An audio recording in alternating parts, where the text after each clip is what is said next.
Presenting the world's greatest mysteries.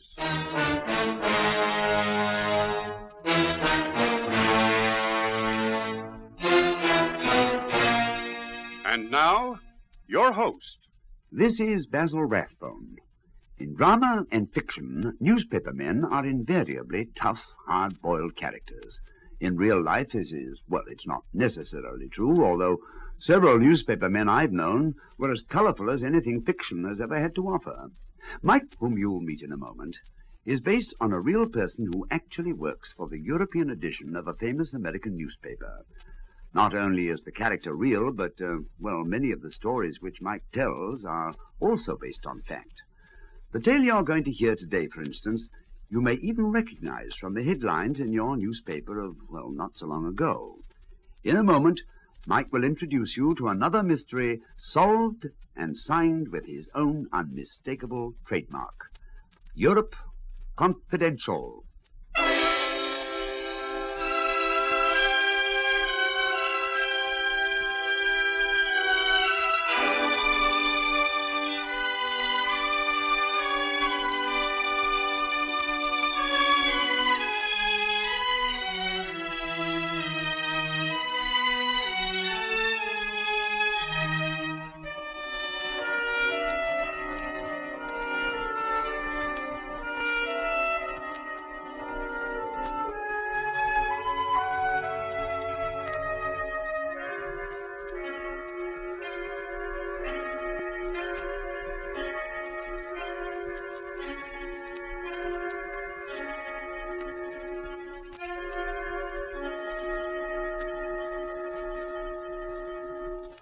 Presenting Europe Confidential.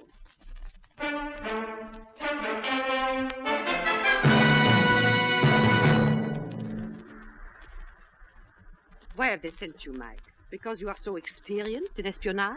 Well, of course not. That isn't the reason. Then you know, Mike. You know why people like you are sent on missions like this? No, I can't say I do. Because you do not matter at all, that is why. Because they do not care what happens to you one little bit. Because you are, how do you say, expendable.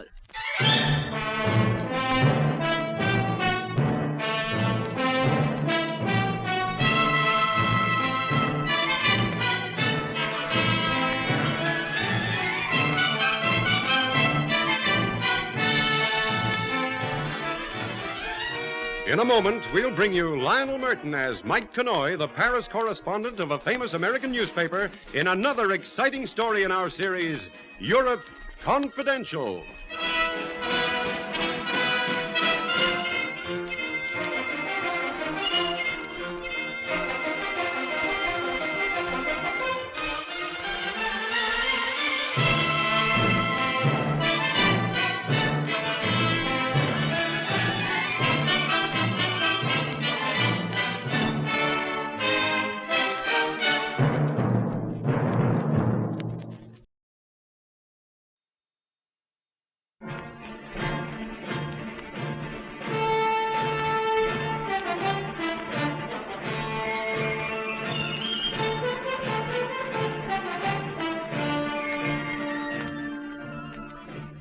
I write a column called Europe Confidential for the Paris edition of an American paper. You know, it's a strange thing, but the Army and I never got along very well together. Somehow I never rose above the rank of private. And maybe it was because the brass hats and I never quite saw eye to eye. Well, this story I want to tell you is about my same old European beat, but switch the clock back a few years, 1943 to be precise, and picture private detention before a certain general who was about as happy as a nature lover in the wintertime. And the reason for his happiness, yours truly. I don't know why they don't take you out of here and put you behind a newspaper desk. As a soldier, you're about the worst I have in my army. Well, thank you, General. Nice to have confirmation. You mean you agree? No, sir. I mean your officers have been telling me that ever since we hit the English coast. Trouble with you newspaper guys, you don't know the meaning of discipline. Sir, I'd like to see you in the city room of the Chronicle making us slope typewriters. You'd be a riot. I'd like you to remember, I am your commanding officer. Yes, sir. Would the fact that you don't like me as a soldier have anything to do with the fact that we work for rival newspapers back home? That I once scooped you on a very important assignment? Nothing at all. The newspaper business is a long way behind me. The Army's my career now. Yes, sir. Now listen. You report to the address on this slip of paper. It's a tailor on Savile Row. The tailor has his instructions.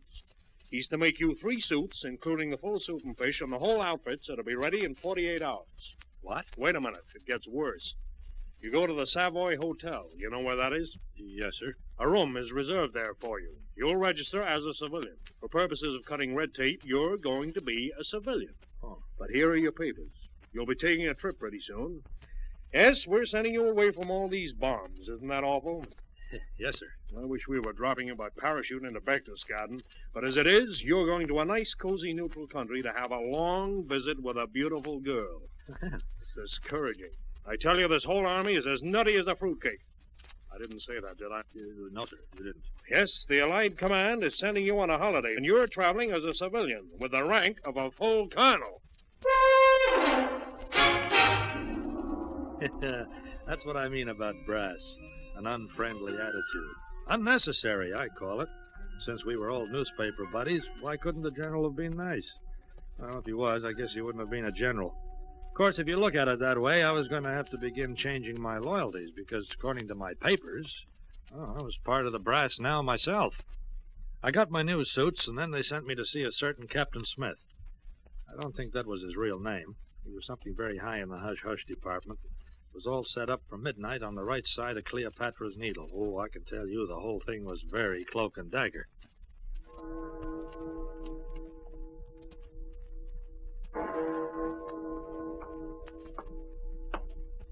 I say, could you give me a light?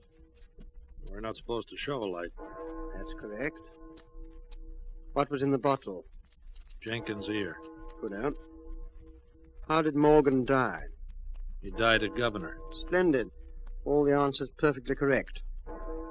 Silly questions, what? Silly answers, too, come to think of it. But the silliness makes it easier to remember, I always think. All right, if you say so, Captain Smith. Let's get down to cases. We have borrowed you from your people because of your special qualifications. Languages, looks, a certain rather celebrated aptitude for the opposite sex, and a fair share of unmitigated gall. Plus a knowledge of Europe and some of the people you'll be meeting. Yes, sir. Don't call me sir. Remember, this isn't the army, not strictly speaking.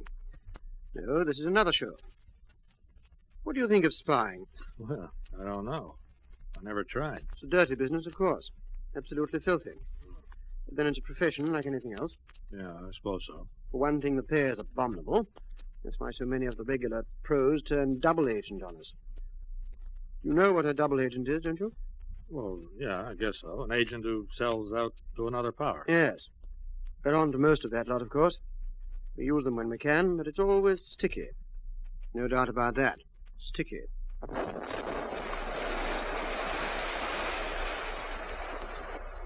Another one of those V2s. That was in Chelsea, I'd say. Appalling weapons, aren't they? Guided missiles. Yeah. I'll tell you something, because it's going to be part of your job. This V2 is nothing. Oh? Jerry is getting ready with something a great deal worse in the same line. About 10 times worse, according to our information. Yes, somewhere in Europe, more than 100 feet underground, there's a factory where they're busy perfecting quite a new thing. We have got to stop them. Want to help? Well, sure, but how? Your work has to do with an agent of ours working in Istanbul. You didn't ever happen to meet a female named Greenall, did you? No, I don't think so. Reddish blonde, sometimes auburn. Grey eyes, rather tall, speaks 8 languages perfectly, 5 or 6 more well enough. She's been a professional agent for more than 15 years. Good at her work, too. Yes, she's been quite valuable to us off and on. This, it appears, is one of the off times. Oh? Very much off. She was due to send us something rather important. You know, I gave you a hint about that. You mean this new rocket factory? Grenall has the information about where it is, and she won't send it. Worse. She's given us false information. We think the Germans have some sort of hold over her. Blackmail or something beastly. We'd like you to see if you can't get some sort of line on just what it is. We don't really expect you to succeed, but go down and have a try, won't you? Yeah, but what do I do? Where do I go? You'll receive sealed instructions when you get on the plane. Details, background, all that sort of thing. Yeah, but look... See that car across the way? Yeah? It's waiting to take you to the airport. Well, good hunting.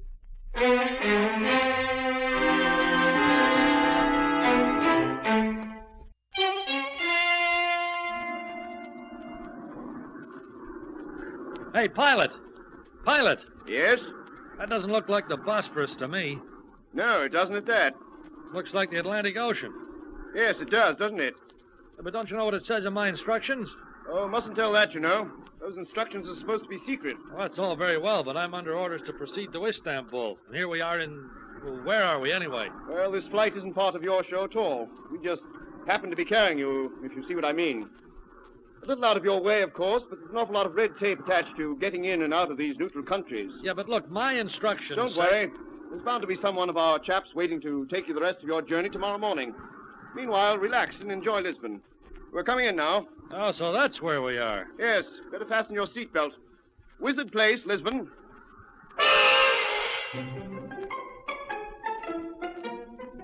Sure enough, they had me all fixed up for a flight to Turkey in the morning. Well, I wasn't complaining. There weren't any rockets falling on Lisbon, and anyway, it's always been one of my favorite places for having a good time. I checked into the hotel, changed into my new white tie and tails, and took a cab out to the casino at Estoril.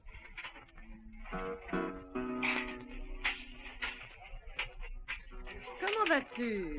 Genevieve, what are you doing in Lisbon? Oh, my dear, in this city there are two things we try to avoid. The first is never, unless it is absolutely necessary, to address a friend by name. After all, you know one's name may not be one's name anymore. All right, honey, but what's the second rule? It is a more strict one. We observe it very carefully. Yeah, fine, but you can't expect me to obey the law if I don't know it. You asked me what I was doing in Lisbon. Oh, that's it. Sherry, no matter what the provocation, we never, under any circumstances, ask each other what we are doing in Lisbon. Well, I'm perfectly willing to tell you what I'm doing. Oh, don't bother. Well, why not? I've got a good job. Oh? Yep. I represent the biggest Swedish manufacturers of ball bearings. And tomorrow I'm going up to Stockholm. To Stockholm? By way of Istanbul? You mean you know? Oh, Sherry, in Lisbon these days, everyone knows everything about everybody, and no one asks anybody anything. Oh. The first is a question of pride, and the second of politesse. Oh, it's very warm in here. Shall we go out on the terrace? Am I allowed to answer that one, or must I tell you in code?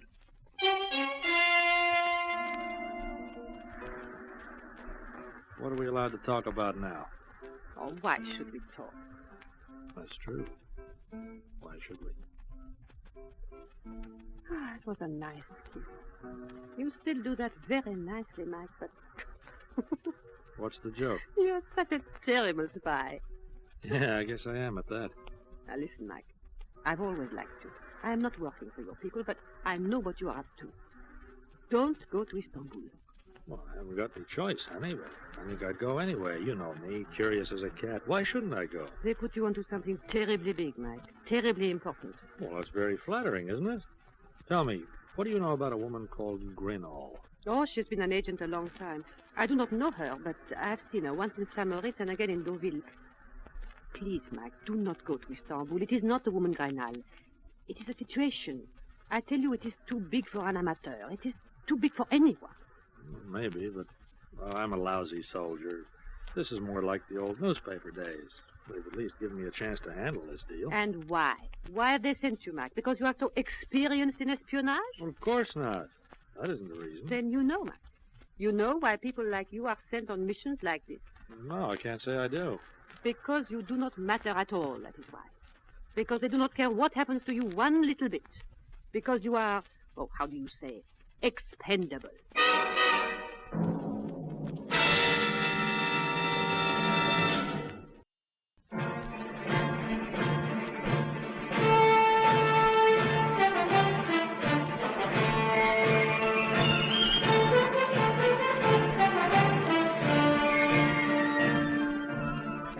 Well, I was on my way, and I'd been warned. Promptly at 6 the following morning, we took off from Lisbon Airport and made Istanbul in good time and without incident. Well, when you're on a story assignment and you don't know where to start, what do you do first? That's right. You look up some old friends. Which was why around 11 o'clock that night, once again in the white tie and tails, I made my way to Georgette's, an upholstered sewer masquerading as a nightclub. I left my top hat with the check girl and called for the head waiter. Good evening, sir. You are alone, monsieur? Perhaps I can get mine here at table? Near the floor, senor? Where's Georgette? I beg pardon? Come on, you heard me. Georgette. Georgette? Yes, where is he? There's no one here by that name, sir. Unless possibly you are referring to Monsieur Racine. I wouldn't know unless Mr. Racine used to be doing an act on a trapeze dressed like a girl in a blonde wig. Of course, that's a long time ago in Berlin. Sir, I have never in all my life traveled outside of Istanbul. I wouldn't But know... why all this hocus-pocus and the mystery? Georgette's real name was George Beaton. And why I'm standing here telling you the story of your boss's life, I don't know. Look, wait a minute. I'll tell you. I hadn't bothered to show you the color of the dough. Here it is. This is for you. Oh, thank you, sir. Thank you very much. You're welcome. Now, please come this way. Through here, sir. Thanks. If you will step through the kitchen, sir. Here we are. Excuse me. Yes, what is it? There is a gentleman here who says he knows you. Oh, yes, and who? Hiya, George. Mike, well, for Pete's sake. Don't you think we'd better be alone? Leave us now. Yes, Well, Mike, it's been a long time. Yes, it has. You're getting fat, old boy. You're also getting rich? Not so fat, Mike, and not so rich. How's the opium racket? No, Mike, you know I don't ever monkey with that stuff. You newspaper guys are all the same. Just when a man thinks you're a real pal, you start the old snoop. What are you after? Information, and I'm willing to pay for it. With money? With money. On top market price, too. You know an agent called Grinnell? Suppose I did. Who's shaking her down? Who wants to know? People with the dough, George. 500 English pounds. I could use it. All right, Georgie boy, let's get down to cases, eh? Genau, she's a good looker. She has a sister. Oh, is that it? A younger sister called Julie. Mm-hmm. Where is she now? She's in Istanbul, too, but she isn't free to move around very much. You might say she's a guest at a certain embassy. What embassy? I prefer not to use proper names, Mike. Yeah, okay, I can guess. The sister's being held in the German embassy. How long do they figure they can keep her? Your guess is as good as mine, I'd say, for as long as Grinnell herself can be forced to function effectively. You mean as a double agent? Of course. She must have got onto something good, and the Germans must be particularly anxious for her not to spill it. Mm-hmm. They're probably hoping to use her to lead your people just as far away from the truth as possible, and for as long as possible. And what happens when Grinnell gets tired of cooperating? She's very fond of that kid sister. Yeah, but what happens to her finally? To Julie, I mean. They knock her off, won't they? Yes, I should think so. Well, Mike, it's been pleasant meeting you. Goodbye.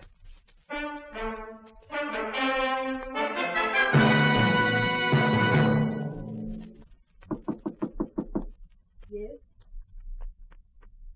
What is it? Miss Grinnell, What do you want? I came here to see you about Captain Jenkins. What about him? His ear's in a bottle. Also, there's Governor Morgan. Come in. Come in. Okay. No need for all that rigmarole. I know who you are. You used to work on the American Chronicle in Marseille in '37. I met you once in Monte Carlo. Now they've sent you from London. What is your message? Well, the message is supposed to come from you, Miss Grinnell. There's about 500 RAF planes waiting for the address of a certain rocket factory. The information is past due. I've always given perfect satisfaction. My Look, record... save it, honey. Let's cut the whole thing down to facts, eh? Fact 1, you know where that rocket factory really is. Fact 2, I know where your kid's sister really is. And fact 3, get me that rocket factory and I'll deliver Julie. How can you do that? There are over 60 people in the embassy. She's up on the 3rd floor. There are armed guards. Yes, they're giving a reception, aren't they? Tomorrow night? Who? The German embassy, honey. No, don't go stupid on me. I want an invitation. How can I do that? You can do it. You're working for them, aren't you? They don't know me here. I've got a pocket full of papers to prove I'm an American businessman from Columbus, Ohio, interested in opening a factory. Here's the name. Get me an invitation for that party and get yourself 2 tickets for Switzerland. You mean you really The think plane that... leaves at 4:30 in the morning. Bring all the information on that rocket factory to the airport, and I'll bring Julie. Well, goodbye now. Sorry, but I've got to run. Where are you going? Yeah, you'd never guess. I'm going to play pinochle with the chief of the Turkish fire department. Goodbye for now.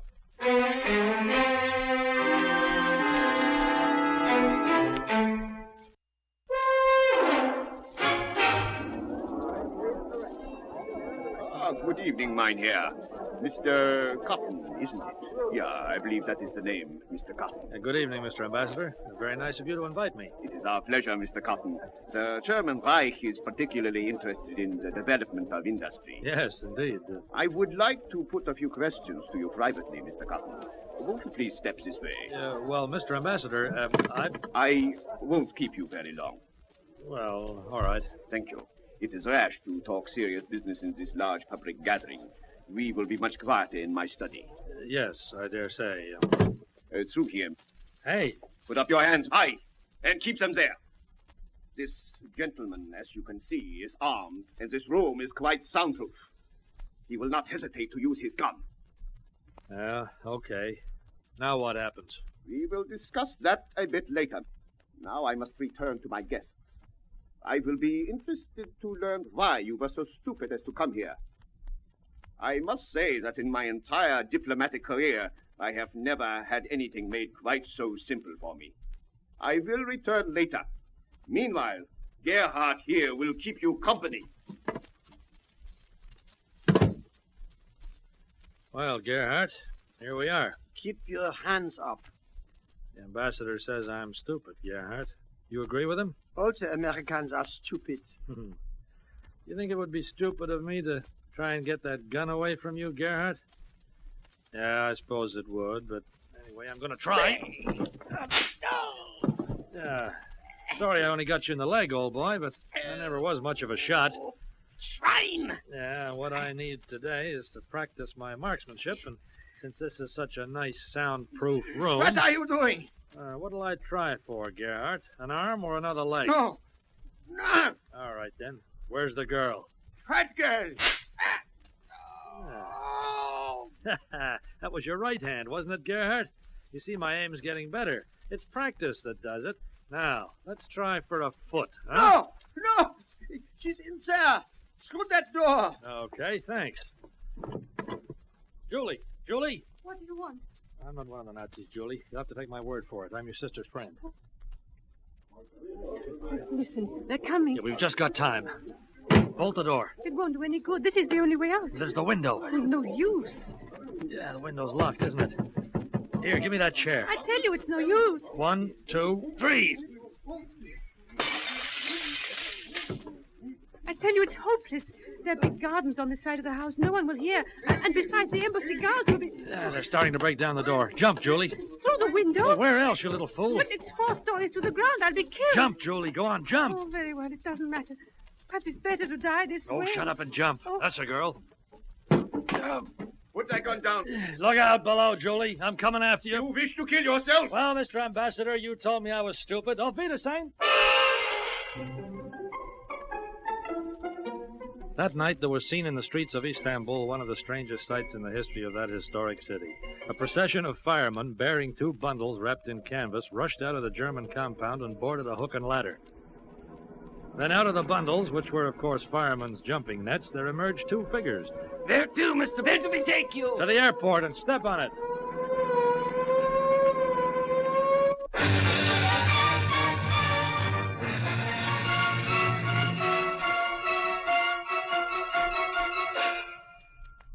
I've been reading your report. Very interesting. Oh, thank you, sir. There's just one thing. Turkey is a neutral country. How did you manage to get all that cooperation from the fire department? Well, I used persuasion, sir. You'll find it all down on the expense account. I thought you might like to know, Private, that there was quite an air raid the other night over a certain factory on the Baltic Sea.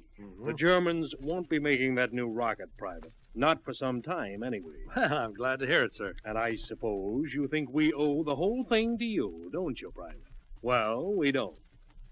No, sir? That air raid was held 3 nights ago when you were in Lisbon. But Grenell wasn't the only source of information, not by a long shot. I'm instructed to tell you that the facts we were looking for were sent to us from Portugal, from an agent by the name of Genevieve. However, the Allied Command are very grateful for your help. They've asked me to give you this. Now, wait a minute. Where did I put it? Oh, sometimes I think this isn't a war at all, but a grand convention of lunatics. I didn't say that, did I, Private? No, sir, you didn't. No, I didn't think I did. Here you are. This is from the Allied Command with their compliments. Thank you, sir. What is it? It's an address. They thought you might have lost it. It's that tailor in Savile Row. They want you to return the suits.